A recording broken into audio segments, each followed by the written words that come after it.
తస్మై శ్రీ సద్గురవే జ్ఞానమజ్ఞానముల మధ్యగ్రాలు నన్న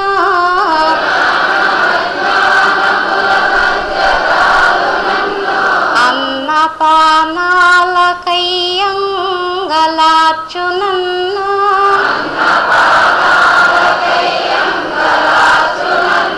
బహుళ తాపత్రయంబుల బడయు నన్న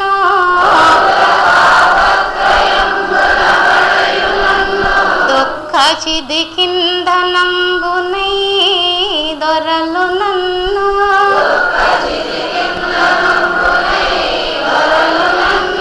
ఎటులగా చెదవో నీలోన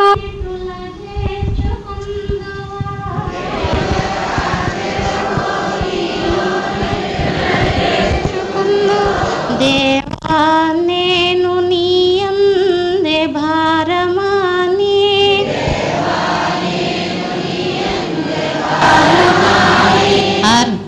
అర్థించుచుందురే ఎంబవళ్ళో నిన్నే వీక్షించుచుందురే తెన్ను కన్ను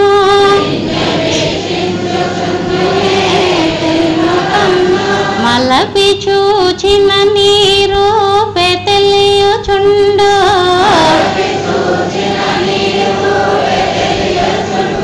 నిలసి కాంచిన నీ కాంతి వెలుగుచుండు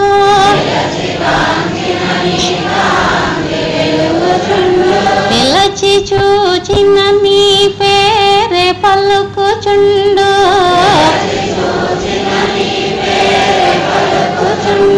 నీవే సకలంబు నీయందు నేను గలను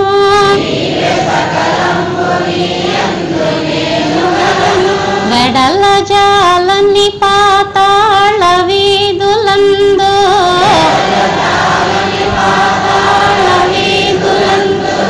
చేరనేరని ఆకాశ సీమలందు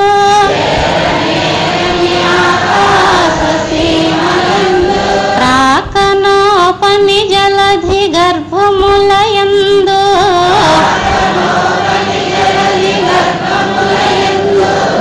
నీవేయున్నావు నాయందు నీవు లేవే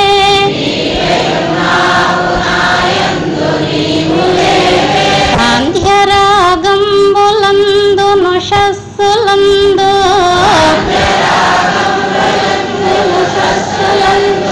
విసలయంబుల ఎర్రని ప్రసవములను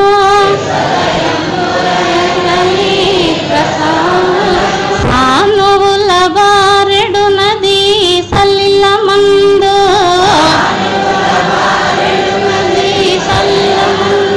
తరచు నా గుండెలో నిరక్తమును పిండి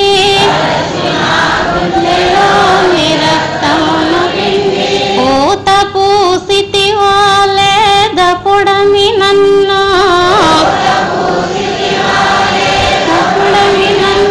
బెట్టు కష్టాలు నే లెక్క బెట్టు నెడలా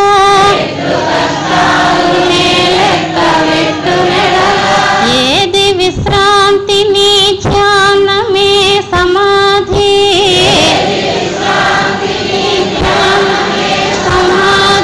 ఏది వ్యవధి నీ పూజయ భీష్ట సిద్ధి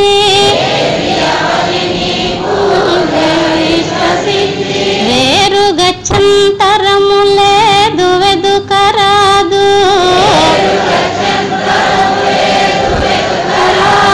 శాంతి గీతాలు పాడు శకుంతలములో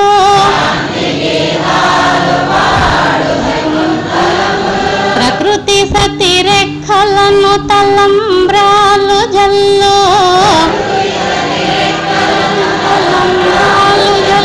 నగములు గిలేచి నీ మహోన్నతికి మ్రొక్కు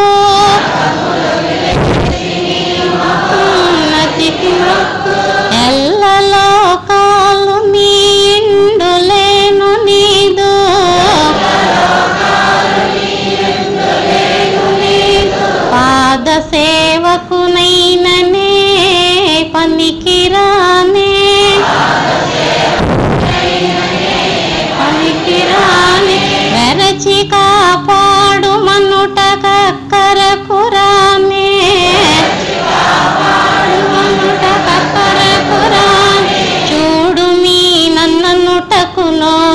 నోచుకొనలేదే నోచుకొనలేదే రమ్ము నాలో వసింపు మాలస్యమేలా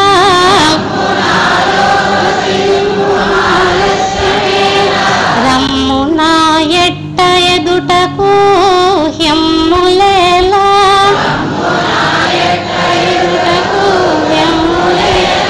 రేపను నదిలేనే లేదు లేదు తండ్రి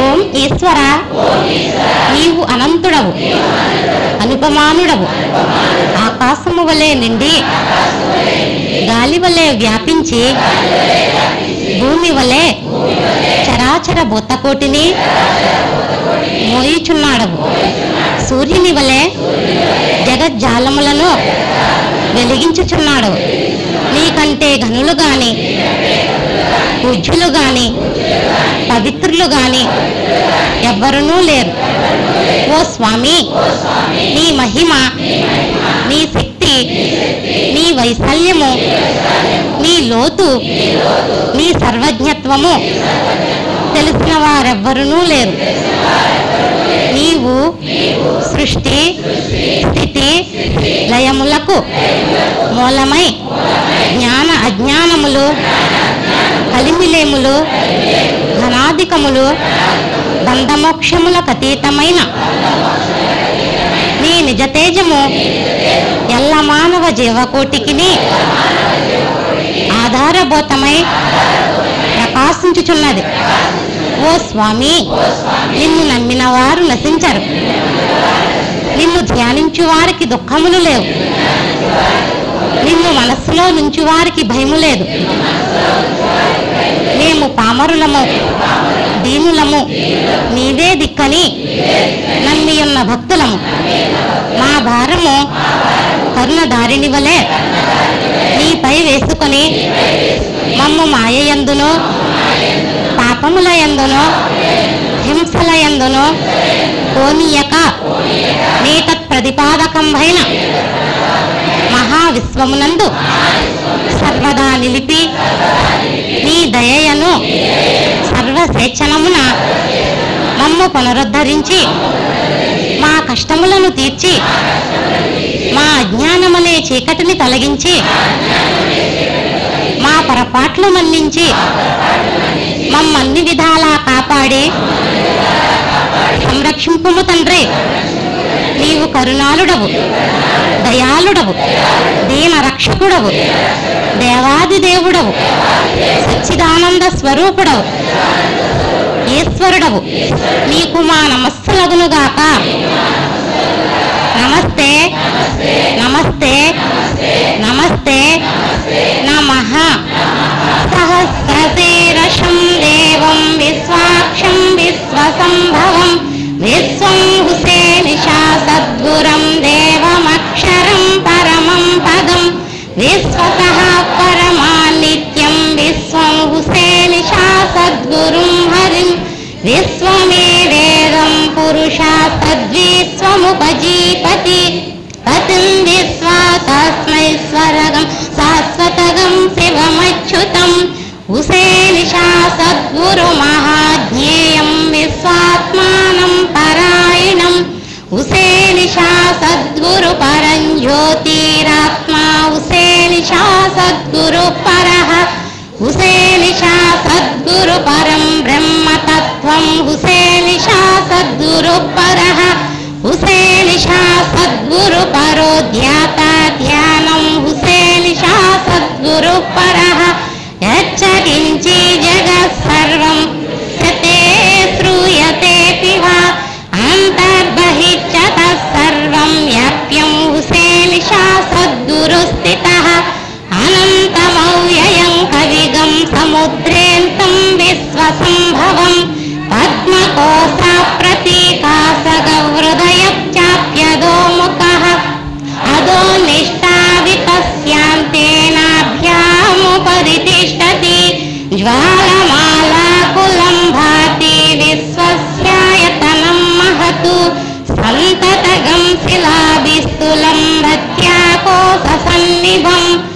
तस्यांतेषु शिरेगं सूक्ष्मं तस्मिन् सर्वं प्रतिष्ठतं तस्य मध्ये महानग्निर्विश्वाक्षिर्विश्वतो मुखः सोग्रभूद्विभजन्तिष्ठन्नाहारमजरः कविः तीर्यगोर्ध्वमदस्तायैरस्मये तस्य सन्ततः सन्तापयति स्वन्देहमापादतलमस्तकः तस्य मध्ये वह्निशिखा अनियोर्ध्वव्यवस्थितः नीलतो यदमध्यस्ताद्विद्युल्लेखेव नभस्वरः नीवारसूकवत्तन्वी पीठाभास्वत्यनुपमा तस्य शिखाया मध्ये श्री उसेनिशा सद्गुरु परब्रह्ममोक्षरम् ॐ सब्रह्मा ॐ सशिवा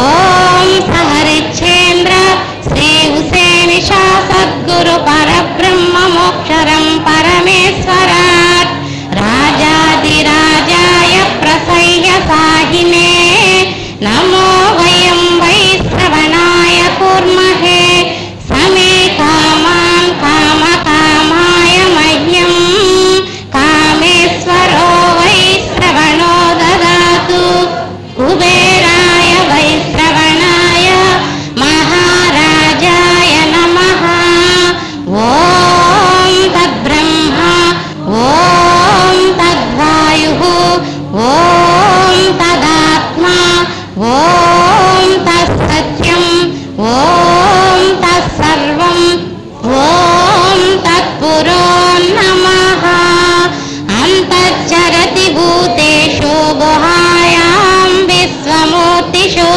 त्वं यज्ञस्त्वं वषट्कारस्त्वं इन्द्रस्त्वं रुद्रस्त्वं विष्णुत्वं ब्रह्मत्वं प्रजापतिः त्वं तदाप आपो ज्योतिरसोऽमृतं ब्रह्मभूर्भुवसुवरो ईशानः सर्वविद्यानामीश्वरः सर्वभूतानां ब्रह्माधिपतिर्ब्रह्मणोऽधिपतिर्ब्रह्म शिवो मे अस्तु सदा शिवो तद्विष्णो परमं पदकं सदा पश्यन्ति सूरयः दिवीव चक्षुराततं तद्विप्रासो विपन्यवो जाग्दुदां संसमिस्तते विष्णोर्यत्परमं पदम् उदगं सत्यं परं ब्रह्मपुरुषं कृष्णपिङ्गळम् ऊर्ध्वरेतं विरूपाक्षं विश्वरूपाय वै नमो नमः ॐ विराट पुरुषाय विद्महे श्री उमर आलीशा सद्गुरु स्वरूपाय धीमहि तन्नो श्री उमर आलीशा सद्गुरु प्रचोदयातु ॐ विराट पुरुषाय विद्महे श्री उसेनिशा सद्गुरु स्वरूपाय धीमहि तन्नो श्री उसेनिशा सद्गुरु प्रचोदयातु ॐ विराट पुरुषाय विद्महे श्री मोहियदीन भाषा सद्गुरु स्वरूपाय धीमहि तन्नो श्री मोहियदीन भाषा सद्गुरु प्रचोदयातु आकाशत्पतितं तोयं यदा गच्छति सागरं सर्वदेव नमस्कारः श्री सद्गुरुमूर्ति प्रतिगच्छति ॐ शान्ति शान्ति शान्तिः సభ్యులందరూ కూడా ఎక్కడ అంటే కొన్ని నిశ్శబ్దంగా కూర్చోవాల్సిన విజ్ఞప్తి. సెల్ ఫోన్స్ అందరూ కూడా స్విచ్ ఆఫ్ చేసుకోవాల్సిందిగా మనకు. సెల్ ఫోన్స్ అందరూ కూడా స్విచ్ ఆఫ్ చేసుకోవాలి. మీకు స్విచ్ ఆఫ్ చేయడం రాకపోతే మా వాలంటీర్లకు ఇస్తే వాళ్ళు స్విచ్ ఆఫ్ చేస్తారు. అనుభవాలు చెప్పాలన్న వారు వేదిక ఎడపాలలో వచ్చి కూర్చోవలసిందిగా విజ్ఞప్తి.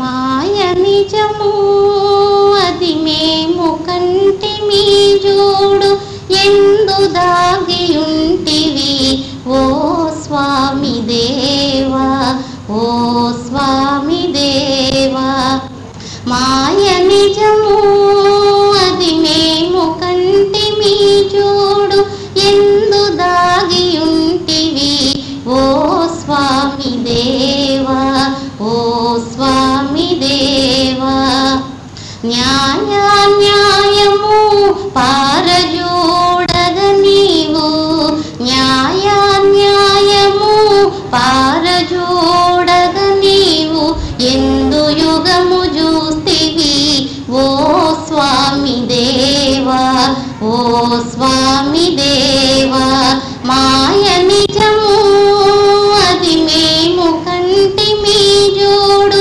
ఎందు దాగి ఉంటివి ఓ స్వామి దేవా ఓ స్వామి దేవా ఎందు యుగము చూస్తి ఓ ఘోర కలి వల్ల జగతు భ్రష్టు ఆయే ఎందు యుగము చూస్తి ఓ ఘోర కలి వల్ల జగతు భ్రష్టు ఆయే ఎందు దాగి ఉంటివి ఓ స్వామి దేవా ఓ స్వామి దేవా మాయ నిజము అది మేము కంటిమి చూడు ఎందు దాగి ఉంటివి ఓ స్వామి దేవా ఓ స్వామి దేవా ఎందు దాగి ఉంటివో న్యాయవాదివై ఎందు దాగి ఉంటివో న్యాయవాదివై జగత్తు పారజూచి వేగ కలిమి దురిమి జగత్తు పారజూచి వేగ కలిమి దురిమి ఓ స్వామి దేవా ఓ స్వామి దేవా మాయ నిజము అది మేము కంటిమి చూడు ఎందు దాగి ఉంటివి ఓ స్వామి దేవా ఓ స్వామి దేవా ఓ స్వామి దేవా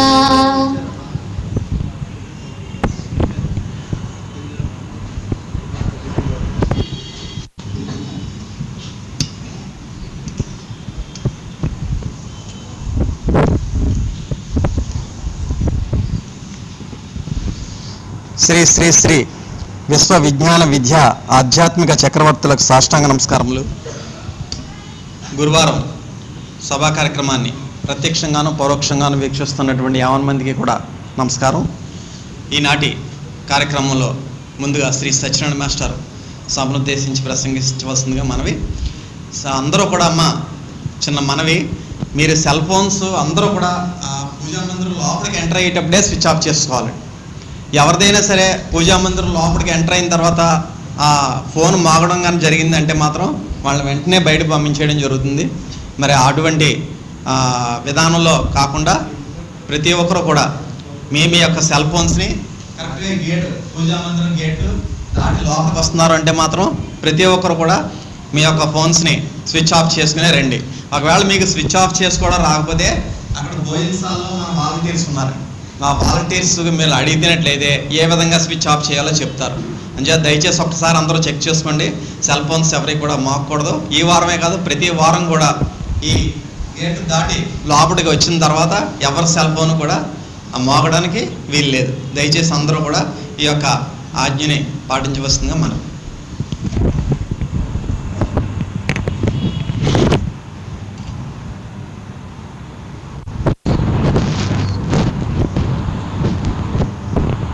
श्री शुभाकार मननीय सेव्य दिव्य भव्य कल्याण गुण करुणाव्ययुंडवादिदेवुंडवकिल लोकैकुडीवे कलुषगत वेशभूषया कैलरीश अवदरिंभुं ब्रह्म जीवात्मजगं ఈశ్వరాకాశమాయల నిర్ణయించు శతకరత్నరచయంతు శ్రద్ధతోడ కలుషగత వేషభూషయ కైలలీష.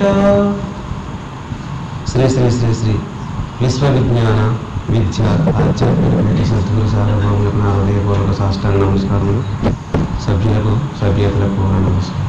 స్వామి యొక్క చల్లని ఆశీస్సుల చేత స్వర్గమాత అనే మహాగ్రంథంలో వాదము అనే అధ్యాయాన్ని మనం నేర్చుకుంటున్నామండి.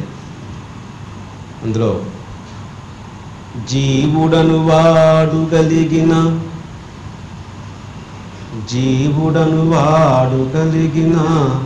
దేవుండును గలడు, మరియు దేవుడు జీవుండావల ఎరుకయు తేజము కావలసి ఏయుండు మోక్షకామి చెప్పెనురా, ఎరిగిన బ్రహ్మ జ్ఞాని చెప్పెనురా.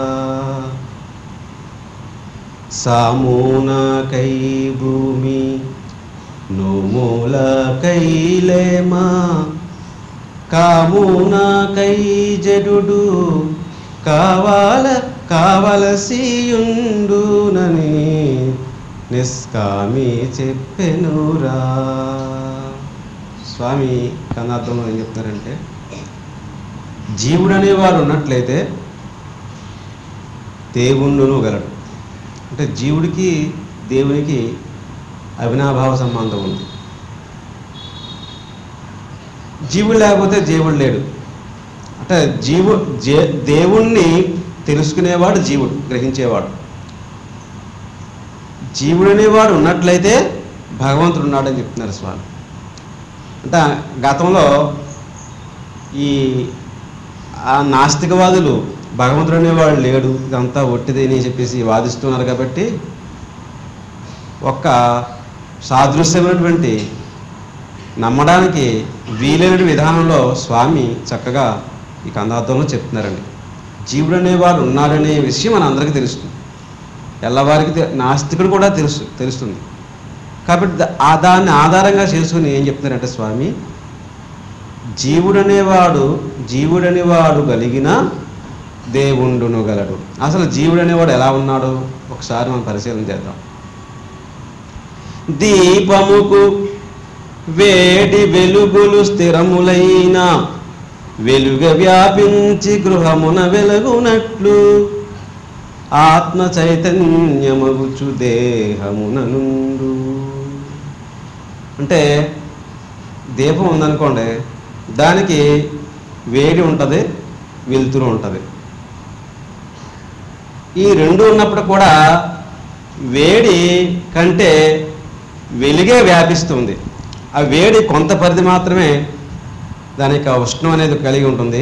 కానీ వెలుగంతా ఆ గృహం అంతా కాంతిని పరుస్తూ ఉంటుంది.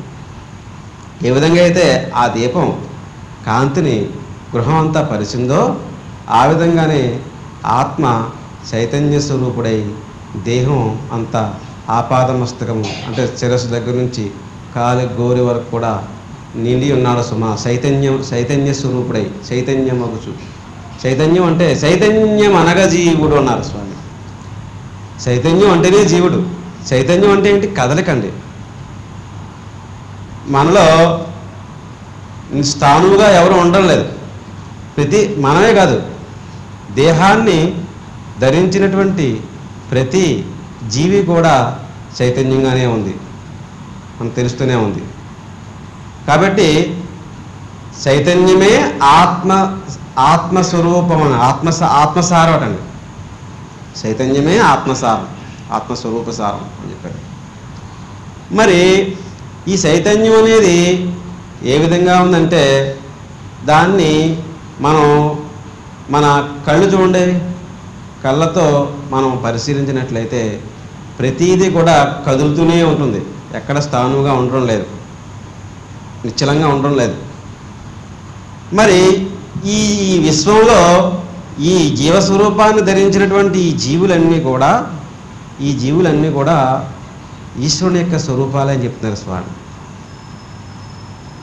మరి ఈ ఆత్మ అంటే ఉదాహరణకు చెప్పారు స్వామి. ఏం చెప్పారంటే, సూర్య భగవానుడు ఒక కాంతి చేత ఈ ప్రజలంతా కూడా ఏ విధంగా అయితే కార్యకలాపాలని నిర్వర్తించుకుంటారో, దైనందినటువంటి జీవితంలో మానవులే కాదు సకల జీవరాశి కూడా తమ యొక్క కార్యకలాపాలను ఏ విధంగా అయితే సాగించుకుంటున్నాయో ఆత్మ తేజస్సు చేత మన దేహము, ఆత్మ యొక్క తేజస్సు చేత మన దేహము, అలాగే ఇంద్రియాలు, కదలిక గురించి చెప్పుకుంటున్నాను మనం. దేహము, ఇంద్రియాలు, మనోబుద్ధులు కూడా చైతన్య స్వరూపంగా కదలాడుతూ ఉంటాయి, కదలిక కలిగి ఉంటాయి, చైతన్యవంతంగా ఉంటాయి. దీనివల్ల ఆత్మ ఉండడం వల్ల, జీవుడు అనేవాడు ఉండడం వల్ల ఈ కదలిక అనేది లేదు. ఈ దేహం నుండి ఈ జీవుడు మరి బయటపడినప్పుడు ఈ దేహము చలనరహితంగా ఉండిపోతుంది. అందులో కదలిక లేదు. అంటే జీవుడు అంటేనే కదలిక ఉందని అర్థం, జాగ్రత్తగా మనం గమనించినట్లయితే చైతన్య స్వరూపంగా. అలాగే అయస్కాంతానికి దగ్గరగా ఉన్నటువంటి ఇనుపరజనంలో కదలిక ఉంటుంది చూడండి. ఇంకా ఉదాహరణ చెప్పుకొచ్చారు స్వామి, కదలిక ఉంటుంది.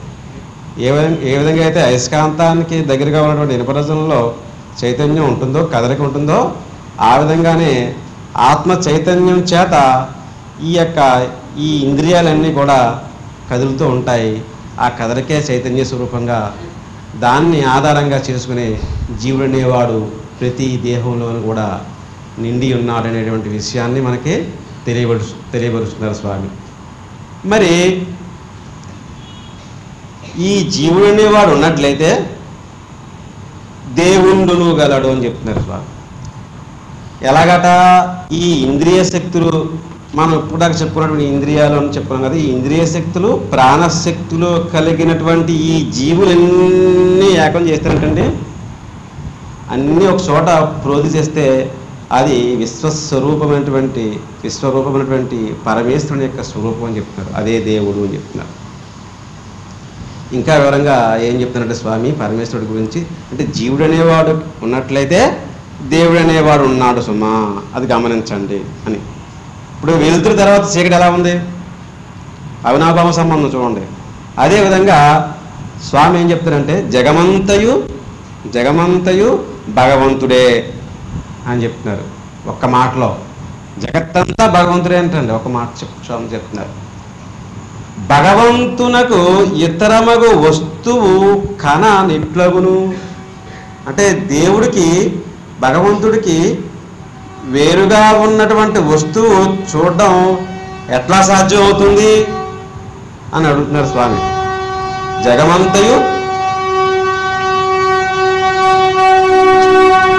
జగమంతయు భగవంతుడే, భగవంతుని కన్నా నితరమగు వస్తువు కననెట్లగు.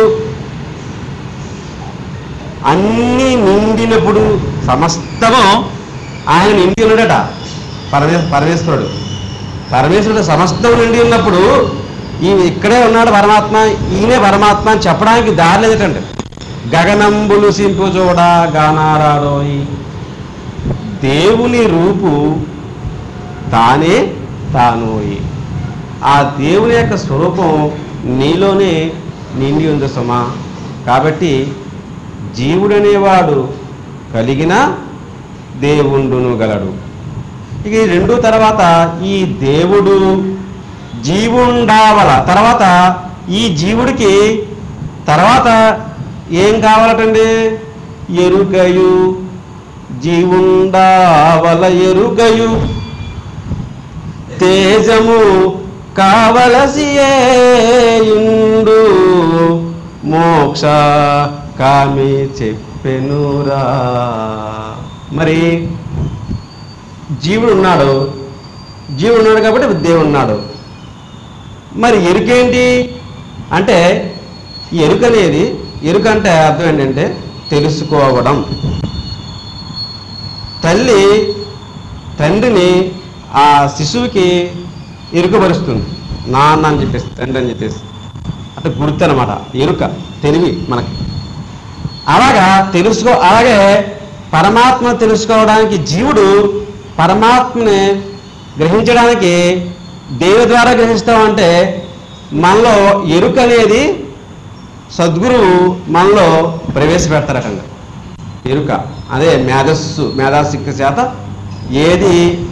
ఏది జ్ఞానము, ఏది అజ్ఞానము, ఏది వెలుగు, ఏది చీకటి అనేటువంటి వివక్షణ జ్ఞానం చేత ఆ శక్తి మనలో అవ్యాజమైనటువంటి అపారమైనటువంటి కరుణా కటాక్ష వీక్షణాలతో ఆ సద్గురుమూర్తి ఆ అణువు మీద ప్రవేశపెట్టినప్పుడు అప్పుడు ఎరుక కలుగుతుందటండి. అంటే జీవాత్మకి పరమాత్మకి ఇంటర్లింక్ అనమాట అండి ఎరుక. ఆ ఎరుకని ఎరుకపరిచేవారు సద్గురుమూర్తి. గుర్తు గురువు చెప్పకున్న గురు తిట్లు గలుగును అజునికైన వాని అబ్బకైనా అని చెప్పారు వేమన గారు. అంటే గురువు చెప్పబోతే గుర్తు అనేది ఎట్లా కలుగుతుంది, ఎలా నేర్చుకుంటారు? విద్య చెప్పబోతే విద్య అనేది ఎలా తెలియబడుతుంది? ఏకలవ్యుడు అంతటి వారు కూడా ఆ మట్టి బొమ్మను గురువుగా చేసుకుని విద్య నేర్చుకున్నారటండి. కాబట్టి అవతారమూర్తులకి అందరికి కూడా గురు స్వరూపం అనేది చేత గురు స్వరూపం చేత వారి యొక్క రహస్యాన్ని వారు గమనించడం జరిగిందటండి. కాబట్టి ఆ ఎరుక తెలియపరిచేవారు సద్గురువు. ఆ ఎరుక ద్వారా ఇంకా ఎరుక గురించి ఇంకా లోతుకెళ్ళినట్లయితే ఎరుకయే జీవము, తనువు ఎరుకయే పరమాత్మ, సకల ఎరుకయే, లోకం వెరుకయే, ఎరిగిన వానికి ఎరుకయే సత్యంబు, సత్య మెరిగి తానున్నా అని చెప్తున్నారు స్వామి. అంతా శరీరం తెలియబడుతుంది. శరీరం ఎలా తెలియబడుతుందో జీవుడు ఎలా తెలియబడతాడు, జీవుడు ఎలా తెలియబడతాడో పరమాత్మ ఎలా తెలియబడుతుంది. ఇదంతా అంటే ఒక ఆధారం మాట, దాని లింక్స్ ఇదంతా గొలుసు అనమాట, గొలుసు కట్టలాడు. ఆ విధంగా తెలియబడతాడు. ఎప్పుడైతే ఈ జీవాత్మ పరమాత్మని తెలుసుకుందో ఆ పరమాత్మ స్వరూపం ఏ విధంగా ఉందట? తేజస్వరూపంగా ఉందట. ఇవన్నీ కూడా ఈ జీవుడికి అన్నీ కావలసి ఉన్నాయి. జీవుడు అనేవాడు కలిగిన దేవుడు గలడు. ఈ దేవుడు ఆ జీవుడు రావాల ఎరుకయు తేజము కావలసి ఉండు మోక్షకామి చెప్పునురా. కాబట్టి ఈ రహస్యాన్ని ఆ సద్గురుమూర్తి మోక్ష స్వరూపుడైనటువంటి ఆ సద్గురు సర్వసాక్షి ఈ రహస్యాన్ని ఎరిగినటువంటి ఈ బ్రహ్మజ్ఞాని తెలియజేశారు సుమా అని చెప్తున్నారు. ఏ విధంగా ఆధారం ఉంటుంది? ఇంకా ఉదాహరణ చెప్పారు స్వామి. ఏంటంటే సామూహికై భూమి, సాముగడ్డీలు చేస్తుంటాం మనం. అంటే వ్యాయామం విద్య నేర్చుకోవడానికి ఒక నిర్దిష్టమైనటువంటి స్థలం కావాలా, సామూహికై భూమి కావాలా. అంటే సాము చేయడానికి అంటే కసరత్తు చేయడానికి భూమి ప్రదేశం ఒక చోట ఎలాగైతే అవసరమో, ఎంత అవసరమో, నోములు చేయడానికి స్త్రీమూర్తి ఎంత అవసరమో, ఆ మన్మధుడికి అంటే కాముడికి ఈ మందబుద్ధి కలిగినటువంటి ఈ జడుడు ఎంత అవసరమో, ఈ జీవాత్మకి పరమాత్మను తెలుసుకోవడానికి ఎరుక కావాలి, ఆ తేజస్సు కావాలని చెప్పేసి ఎరిగినటువంటి ఆ బ్రహ్మజ్ఞాని చెప్పినని చెప్పేసి ఇంతతో వాదాన్ని నువ్వు ముగించవయ్యా, ఈ రహస్యాన్ని గ్రహించవయ్యా, ఆ ఎరిగిన బ్రహ్మజ్ఞానాన్ని ఆశ్రయించి జ్ఞానాన్ని తెలుసుకుని నీ జీవిని తరింపజేసుకోవా అని చెప్పేసి స్వామి ఈ కందార్థంలో ఈ వాదం అనే అధ్యాయంలో చక్కని విషయాన్ని అందరూ కూడా తీర్థం చేశారు. వారికి స్వామికి నా హృదయపూర్వక ధన్యవాదాలు.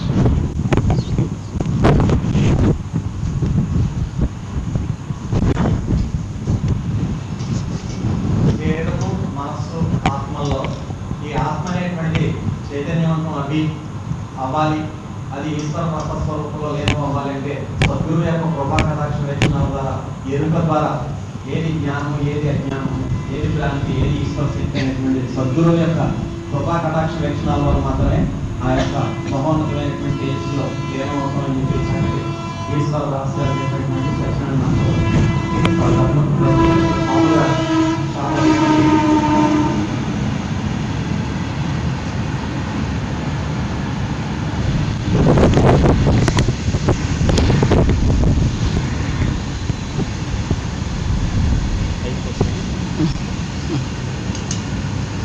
శ్రీ శ్రీ శ్రీ విశ్వవిజ్ఞాన విద్యా ఆధ్యాత్మిక పీఠాచార్యుల వారికి సాష్టాంగ నమస్కారములు.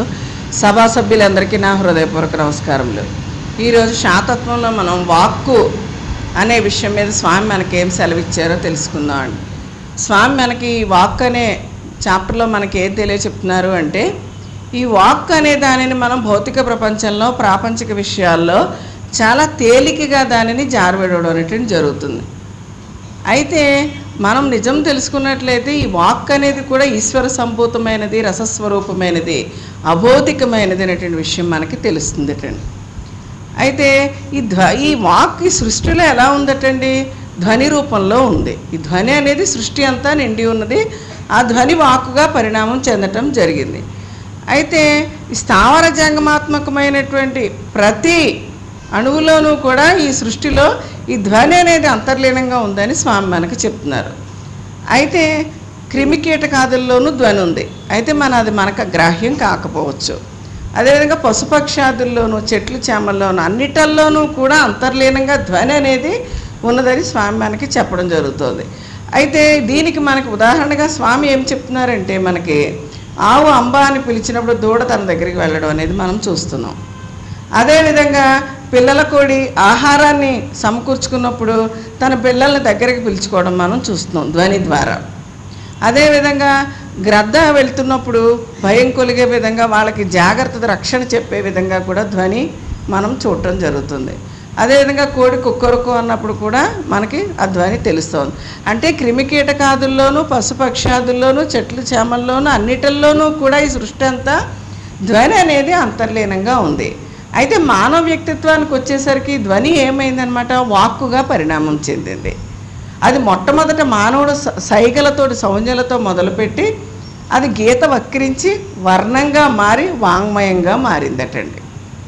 ఈ వాంగ్మయంగా మారినటువంటి ఈ వాక్ ఏదైతే ఉందో ప్రశ్నోత్తరాల ద్వారా ఊహకంతని దూరంగా వెళ్ళిపోయింది. ఊహలకు అతీతంగా పెరిగి అది చరిత్ర, రసాయనిక శాస్త్రము, అభౌతిక శాస్త్రంగా పరిణామం చెందడం జరిగిందండి. అంటే మానవుని మేధస్సు పెరిగే కొద్దీ వాక్ అనేది మనిషికి వచ్చిన తర్వాత మానవుని యొక్క తెలివితేటలు వాదోపవాదాల్లోనూ, ప్రశ్నోత్తరాల్లోనూ అతను ఊహాతీతంగా పెరిగి ఈ వాంగ్మయం అనేది ఏర్పడింది. ఈ చరిత్ర మనకి ఏం చెప్తోంది? భూతకాలంలో జరిగినటువంటి ప్రతి విషయాన్ని కూడా మనం చరిత్ర ద్వారా, చరిత్ర రూపంలో తెలుసుకోవటం జరుగుతుంది.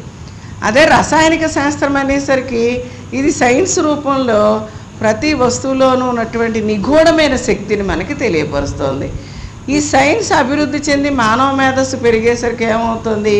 ఈ మానవుడు ఆటంబాంబును తయారు చేసే వరకు కూడా ఎదగడం జరిగింది. అంటే జగత్తును నాశనం చేసే వినాశకరాలను కూడా తయారు చేసే స్థాయికి మానవుడు ఎదిగాడు. అంతేకాకుండా స్వామి ఏం చెప్తున్నారంటే, ఈ సైన్స్ పెరిగే కొద్దీ కూడా మానవుడు నిరీశ్వరుడు అవుతున్నాడు. అంటే తన మీద తానికి నమ్మకం పెరిగి దేవుడు లేడు అనే స్థాయికి మానవుడు ఎదుగుతున్నాడు. అయితే అభౌతిక శాస్త్రం, భౌతిక శాస్త్రం, ఇది తత్వశాస్త్రం ఆధ్యాత్మికం ఏం చెప్తోందనమాట, క్షమించాలి. ఆధ్యాత్మిక శాస్త్రం మనకి, తత్వం మనకి ఏం చెప్తోంది అంటే, మనకి స్వామి సాలాచార్యులు చెప్పారు, సైన్స్ ఎక్కడైతే ఆగిపోతుందో అక్కడి నుంచి ఆధ్యాత్మిక తత్వము, ఫిలాసఫీ మొదలవుతుందని. అంటే సైన్స్ ఎంత అభివృద్ధి చెందినప్పటికీ మానవ మేధస్సుకు దొరికిన సమాధానాలు మనకి కొన్ని ఉండడం అనేటువంటి జరుగుతుంది. అదే ఆధ్యాత్మిక తత్వము, అదే తత్వము. ఈ ఆధ్యాత్మిక తత్వం మనకి ఏం చెప్తుందనమాట? మానవుడే ఈశ్వరుడు, మానవుల్లోనే ఈశ్వరుడు ఉన్నాడు, సృష్టి సమస్తం కూడా ఈశ్వరమయంగా ఉంది, సృష్టి అంతా ఈశ్వర విషయంగా ఉంది. ఈ ఈశ్వర విషయాన్ని తెలుసుకున్నప్పుడు మాత్రమే మానవుకి జన్మ చరితార్థం అవుతుంది అనేటువంటి విషయాన్ని ఈ ఆధ్యాత్మిక తత్వం మనకి చెప్పడం అనేటువంటి జరుగుతుంది. అయితే మానవుడు ఏం చేశాట? ఈ వాక్కుని వ్యక్తపరుచుకొని ఈ మాట ద్వారా, ఈ శక్తి ద్వారా అద్భుతంగా పెద్దవాడయ్యాడు, తనను తాను ఎంతో అభివృద్ధి చెందడం అనేటువంటి జరుగుతుంది. అయితే ఈ వాక్ అనేటటువంటిది ఎక్కడి నుంచి వస్తుంది, దీని ప్రాతిపదికం ఎక్కడుంది, దీని మూలం ఎక్కడుంది అని అనుకున్నట్లయితే కనుక దానికి సమాధానం అతనికి దొరకట్లేదట. మామూలుగా ఏం చెప్తున్నాడు? ఈ కంఠంలో వక్రించి జిహ్వ నుండి పెదవుల ద్వారా వాక్ అనేది వెలువడుతుంది అనేది ఒక సైన్స్ రూపంగా చెప్పబడుతుంది. అయితే ఇది తరచి దీని యొక్క అంతర్ధానాన్ని, అంతరార్థాన్ని తర్కించి చూసుకున్నట్లయితే ఈ వాక్ ఎక్కడి నుంచి వస్తుంది? మెదడులోంచి వస్తుందా, హృదయం నుంచి వస్తుందా, గుండెలోంచి వస్తుందా, లేకపోతే ఎక్కడి నుంచి వస్తుంది? దీని యొక్క ప్రాతిపదికం ఎక్కడుంది? మనసులో నుంచి వస్తుందా అని తరచు చూసుకున్నట్లయితే దీని ప్రాతిపదిక, దీని మూలం ఎక్కడుంది అనేటువంటి విషయం మానవునికి తెలియబట్టం లేదు. అంటే అక్కడ అభౌతికంగా ఉంది. మనకి అభౌతికమైనటువంటి విషయం మన మానవునికి గ్రాహ్యం కావట్లేదు. ఇంకా స్వామి ఏం చెప్తున్నారంటే, ఈ వాక్ అనేది ఏంటండి శక్తి పదార్థ రూపమైనటువంటి సూక్ష్మదేహంతో మనం పోల్చి చూడకూడదట. ఈ వాక్ అంటే మనం మాట్లాడుతున్న వాక్ అంటే మనిషి ఉండగా మాట్లాడుతున్నాడు, స్థూలదేహానికి సంబంధించినది ఈ వాక్ అనేటువంటి విషయం కాదు. దానికి స్వామి ఏం చెప్తున్నారంటే, మన స్వప్నంలో దృశ్యంలో మనం సూక్ష్మ శరీరాన్ని గ్రాంచినప్పుడు మన శరీరాన్ని పోలినటువంటి శరీరం మనకు కనిపించడం జరుగుతుంది. అది సూక్ష్మ శరీరం భౌతికంగా లేకపోయినప్పటికీ. అయితే స్థూల శరీరంగా మనలో ఏ వాక్ అయితే వెలువడుతుందో సూక్ష్మ శరీరంలో కూడా అదే వాక్ని మనము నిద్రావస్థలో లేకపోతే స్వప్నంలో దృశ్యంలో వినగలుగుతున్నాం. అంటే అక్కడ మనకి ఏం తెలుస్తుంది అనమాట, వాక్ అనేది సూక్ష్మ శరీరానికి సంబంధించినది, అంటే స్థూల శరీరానికి సంబంధించినది, సూక్ష్మ శరీరానికి సంబంధించినది, అంటే అభౌతికమైనది, ఈశ్వర రసస్వరూపమైనది. అంటే ఏంటనమాట, ఈ వాక్ అనేది ఓంకారం నుండి ఉద్భవించింది కాబట్టి ఈ వాక్ అనేది మనం చాలా తేలికగా మాట్లాడకూడదని స్వామి చెప్పడం జరిగిందండి. అంటే దీని యొక్క ఈ వాక్ యొక్క పరమార్థం మనకి ఎట్లా తెలుస్తుందన్నమాట, సద్గురు ద్వారా తెలుస్తుంది. సద్గురు యొక్క ఉపదేశంతో ఈ వాక్ అనేది కూడా మనకి ఈశ్వర విషయంగా ఉంది. ఇది సృష్టి అంతా ధ్వని రూపంలో ఉంది, రసస్వరూపంగా ఉంది. కాబట్టి ఈ వాక్ని గ్రహించాల్సినటువంటి అవసరం మనందరి మీద ఉందన్నమాట. దీనికి బట్టి మనం మామూలుగా మనం ఏం చేస్తున్నామండి, భౌతిక ప్రపంచంలో ఈ మాటని చాలా తేలికగా జారవేయడం అనేటువంటి జరుగుతుంది. ఎన్నో అవాంఛనీయమైనటువంటి మాటలు మనం మాట్లాడడం జరుగుతుంది, సందర్భం లేని మాటలు మాట్లాడడం జరుగుతుంది. అంటే దీన్ని బట్టి మనకి ఏమర్థమవుతుంది అనమాట, మనకి స్వామి చెప్పిన విషయాన్ని బట్టి ఈ సృష్టిలో ప్రతిదీ కూడా ఈశ్వర విషయంగానే ఉంది, రసస్వ.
సభ్యులకు సభ్యేతరులకు నా నమస్కారాలు. నేను శాతత్వంలోని ప్రేమ అనే అంశం గురించి చెప్పుచున్నాను. ప్రేమ అన్నది ఒక అపురూపమైన పలుకు. ప్రేమ అన్నది మానవునికి భౌతికముగా పలు విధంగా పలు రీతుల్లో చూచుచున్నది. వాటితో ముఖ్యమైనది తల్లి ప్రేమ. జీవజాలం యందు తల్లి రూపముగా వచ్చిన ప్రతి జీవి తన సంతానమును ప్రాణాతీతమైన విషయముగా పరిగణించి ప్రేమను వెల్లడించుచున్నది. సోదర సోదరీలందు గల అన్యోన్యత ప్రేమ. ఒక వస్తువును చూసి ఆశించు విషయము ప్రేమ. వధువు వల్ల ఆనందదాయకము ప్రేమ. తల్లి యందు నిజమైన ప్రేమయున్న సంతానం పెరిగిన వారి యందు ద్వేషం పెరగకూడదు.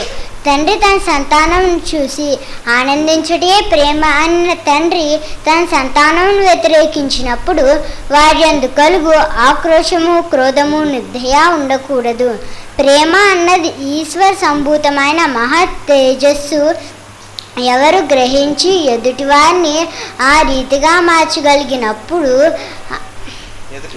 ఎదుటి ఆత్మ ఓహో అని సంబోధించునో అది ప్రేమ. ప్రతి ఆత్మ తన ఈశ్వర స్వరూపమైన తేజోరూపమైన విషయముగా ఉన్నదని చెప్పబడిన తత్వయాత యొక్క వాక్కు ఎదుటి ఆత్మ గ్రహించి నేను అంతని వాణ్ణి అని పలికింపజే శక్తివంతుడు త్యాగియే ప్రేమమయుడు, అతడే సద్గురువు అనబడును. అందుచేతనే గురు బ్రహ్మ గురు విష్ణు గురుదేవో మహేశ్వర గురు సాక్షాత్ పరబ్రహ్మ తస్మై శ్రీ సద్గురువే నమః. నగురోరధికం అన్న ఆరోక్తి నిరూపించగలిగే వ్యక్తిత్వంకు తెలియబడినదే ప్రేమ. అటు ప్రేమయే త్యాగ రూపంలో శిష్యు రూపంలో ఎదుటివాడిని తనంతని వానిగా నిరూపించగలిగే శక్తివంతుడు. అతడు చూపించు ప్రేమ వెలకునెవరేని కొనడి వారు గలరే అని తత్వవేత్త యొక్క వాక్కు నిజం. ప్రేమ శాశ్వతమైనది, అది అంతము లేనిది. ఈ ప్రేమ రసస్వరూపమని చెప్పక తప్పదు. నాకు అవకాశం ఇచ్చిన సద్గురువర్యులకు నా సాష్టాంగ నమస్కారములు. నమస్కారం. శాతత్వంలో ప్రేమ అనేటువంటి చాప్టర్ వాళ్ళ తల్లిదండ్రులు కూడా వచ్చి నమస్కారం పెట్టుకోండి. చాలా చక్కగా అనుపోజు ఉమా సత్య చెప్పింది. ఈ ప్రేమ అనేటువంటిది భౌతికమైన ఈ తల్లి తండ్రుల ప్రేమ, సోదరుల యొక్క ప్రేమ, మిగతా ప్రేమలన్నీ కూడా అశాశ్వతమైనటువంటిది.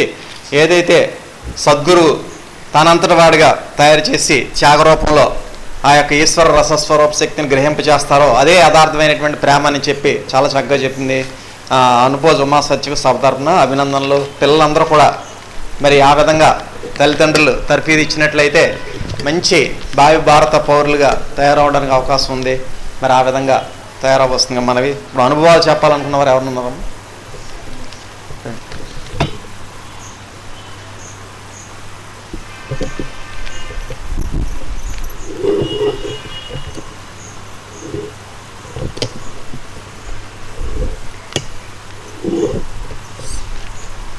స్వామి నమస్కారం. స్వామి సభ్యులకి నమస్కారం. మొన్న పోయిన నెలలో రాపత్తి అండి మాది ఇప్పుడు భాగ్యలక్ష్మి. మొన్న ఈ సభలో పోయిన సభలోని సేవకు వచ్చి వెళ్తాని 80 డిగ్రీ చదివించాను స్వామి. నా బిడ్డకి ఇలాగ కాకినాడ పనిలో పంపుతున్నానని బాధపడతా వెళ్ళానండి. ఇంటికి వెళ్ళి సేవ అయిపోయిన తర్వాత ఇంటికి వెళ్ళి పడుకున్నానండి. పడుకున్న తర్వాత దురుసులు అని నీకు వచ్చిన భయం ఏమి లేదమ్మా, నీ బాబు వెళ్తాడు, వచ్చి నెలలో జాబ్కి వెళ్తాడని అయ్యగారు నాకు ఎండి బిళ్ళ తలతలాడతా మెరుగుతా చేతిలో పెట్టారండి. జాబ్కి వెళ్ళాడండి మా బాబు.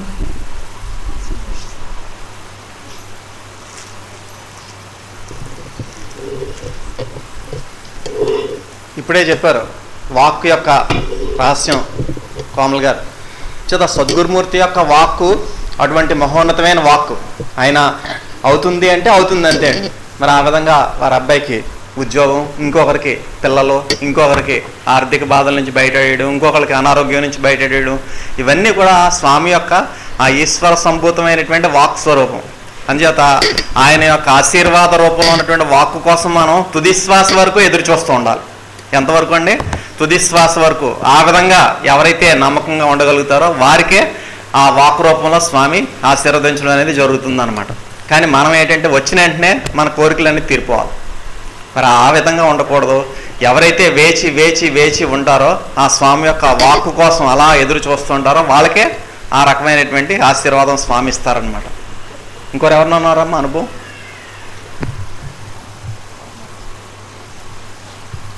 స్వామి యొక్క అమృత వాక్కులందరూ కూడా అత్యంత భక్తి శ్రద్ధలతో వినాల్సిందిగా మనవి. మరి ఆలస్యంగా వచ్చిన వారు కూడా దయచేసి సెల్ ఫోన్స్ స్విచ్ ఆఫ్ చేసుకోవాల్సిందిగా మనవి.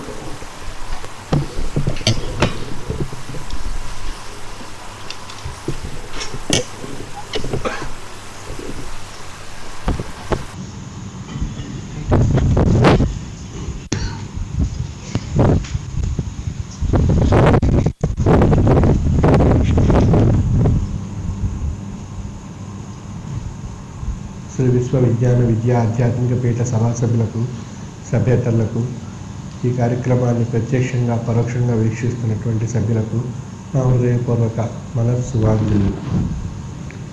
శ్రీ విశ్వవిజ్ఞాన విద్యా ఆధ్యాత్మిక పీఠంలో